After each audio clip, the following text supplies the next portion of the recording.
Welcome to another video for this chapter, class organic chemistry, chapter number 12 of class 11 science. So with the hope that you have watched the previous video, I begin this second part of the chapter where today we will be learning about the classification of compound, how they are classified. So let's begin this video. Now, in the last video, we have learned about organic compounds, what are organic compounds, and how they are, why they are organic compounds, what are organic compounds. So what we came to know was that organic compounds are basically those compounds which contain an atom of carbon in them. So today, now here we will be learning about what are the classification of organic compounds. So in your last class, if you remember, in class 10th, you have known about organic compounds where they were of two types, whether they were of open chain or they were cyclic ring type compounds. So these are the two basic classification of organic compounds. Like acyclic means either they will be a open chain compound or they will be a closed chain compound. Closed chain means ring type, or cyclic. Cyclic means they will be in a ring shaped. Then further, this ring shaped, they are classified as homocyclic or carbocyclic compound. Now homocyclic means those compound which contain only carbon and hydrogen. Another one, heterocyclic. Heterocyclic means apart from carbon and hydrogen, they are having some other atoms in them which are like nitrogen, sulfur, oxygen, any other atoms. So they are known as heterocyclic compounds. Again, this carbocyclic compounds, they are classified as alicyclic compounds and aromatic compounds. These aromatic compounds, they are classified as benzenoid compounds and non-benzenoid compounds. We will be knowing about them in the coming slides. Let's see them one by one. So acyclic or open chain compounds. What are acyclic or open chain compounds? These compounds, they are known as aliphatic compounds. Aliphatic compound means these compounds, they means mostly they do not possess any smell in them. They do not have any characteristic odor of them. So they are aliphatic compounds, and they consist of a straight or a branch chain compounds. Now what are these branch chain compounds? We will be looking into them. Let's see what are they.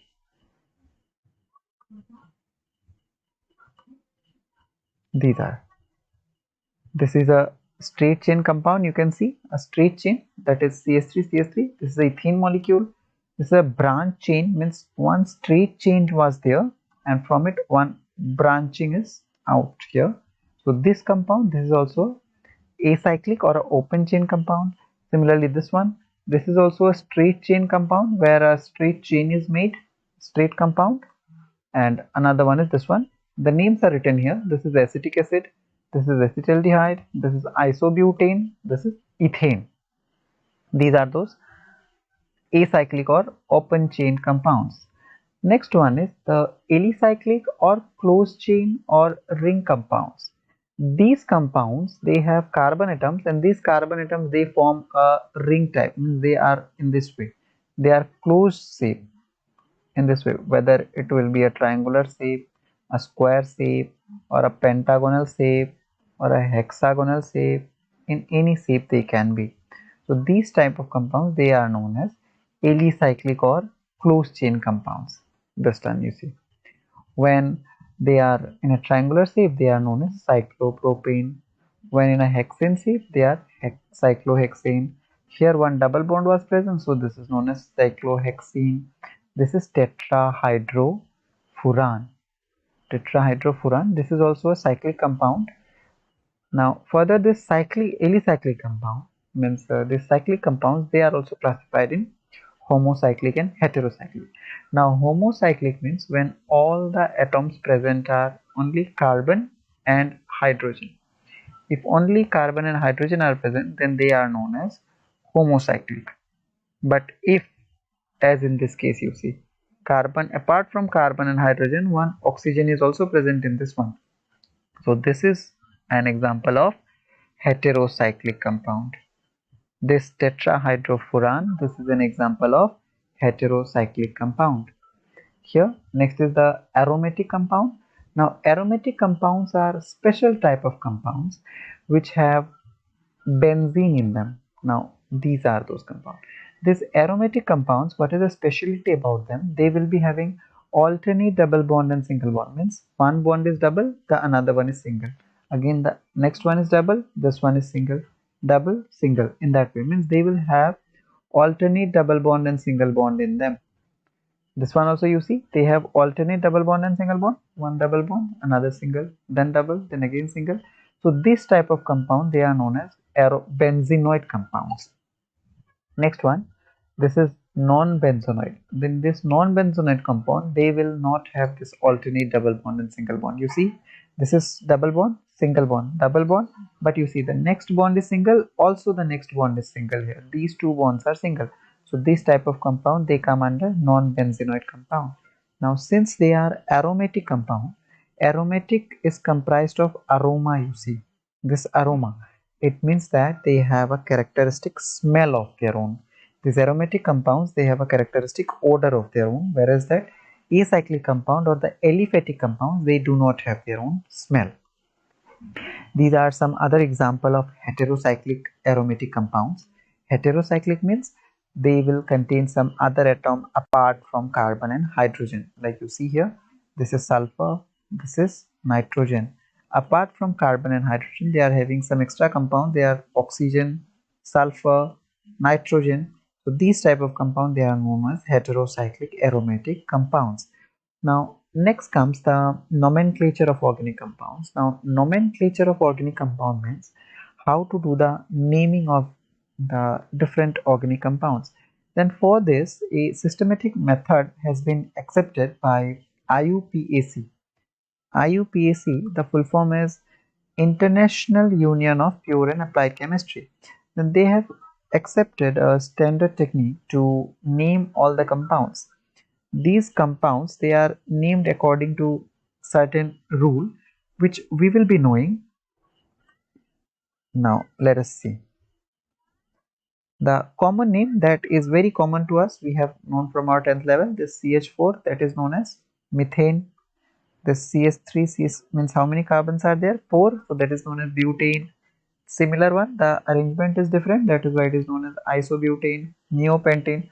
So all these are the simple atoms which we have known from our 10th level. Now we will be getting into the IUPAC name of these elements, that of these compounds, that how they are named. Then the IUPAC system nomenclature here, first of all, we all know that these are the functional group.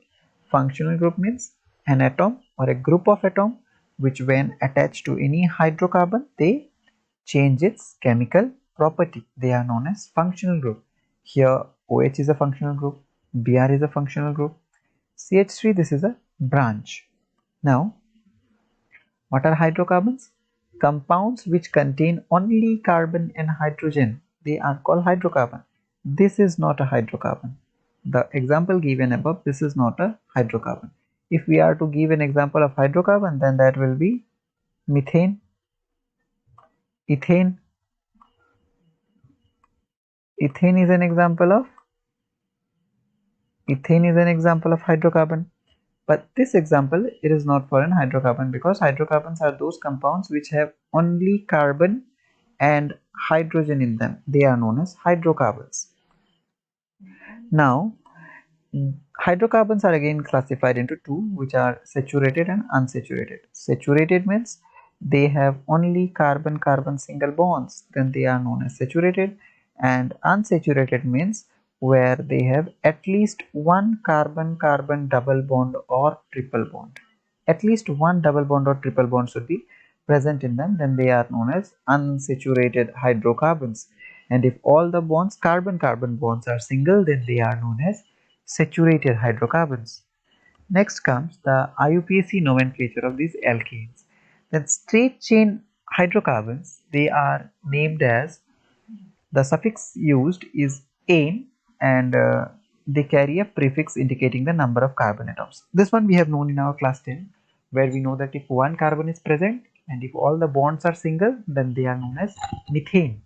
If two carbons are there, then ethane. So similarly, here also IUPAC of some unbranched chain carbon, it is given here.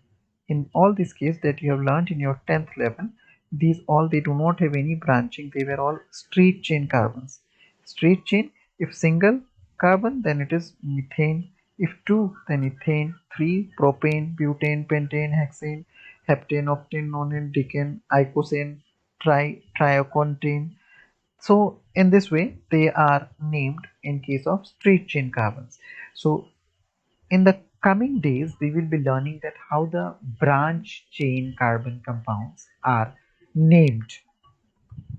Here, the branch chain hydrocarbons, here what happens, apart from this straight chain, one branching is present here. One branch comes out of a carbon compound from any carbon.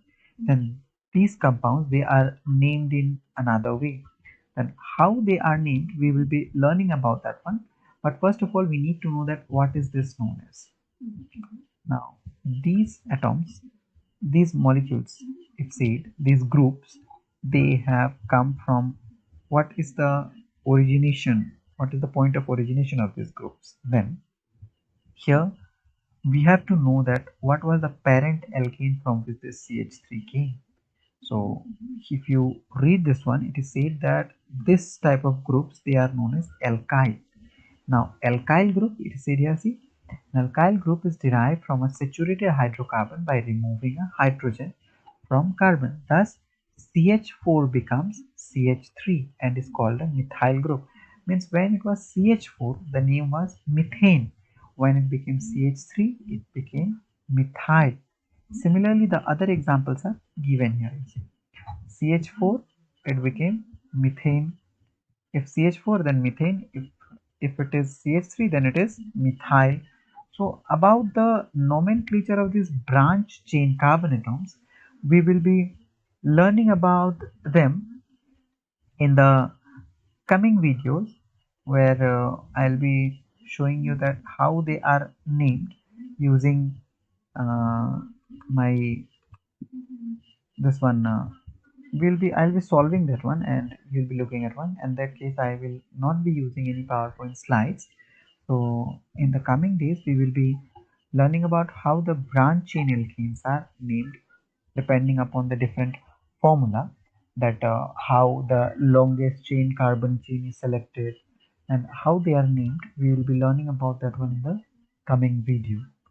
So with this, I end this video here. Thank you for listening. If you have any queries, you can message me. Thank you.